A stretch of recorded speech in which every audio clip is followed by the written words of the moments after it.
Menjelang Hari Raya Kuningan, harga janur per ikat di sejumlah pasar tradisional mengalami kenaikan. Meski demikian, tingginya kebutuhan masyarakat terhadap perlengkapan upacara membuat pasar tetap dipadati warga yang berburu berbagai sarana persembahyangan, mulai dari bunga, buah-buahan, banten hingga janur.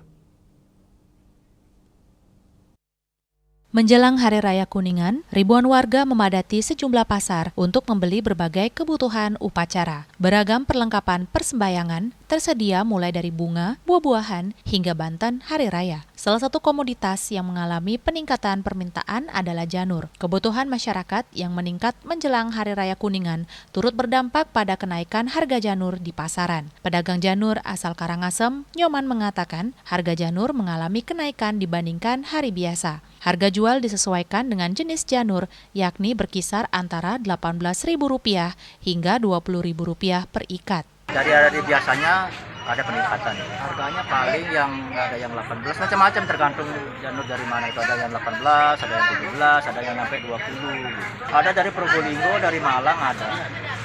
Hal serupa juga disampaikan pedagang janur asal Denpasar. Desa, ia mengungkapkan harga janur yang dijual saat ini mencapai Rp22.000 per ikat. Kuningan harganya 22 guys, 22. Ya lumayan sih meningkat, daya pasarnya lebih banyak. Hari biasanya kalau janur besar itu 18, kalau janur kecil 16, 17. Kenaikan harga janur menjelang Hari Raya Kuningan menjadi fenomena yang rutin terjadi setiap tahun, seiring meningkatnya kebutuhan masyarakat untuk keperluan upacara. Hal ini diharapkan mampu meningkatkan pendapatan para pedagang saat Hari Raya. Bunga Widrayani, Bali TV.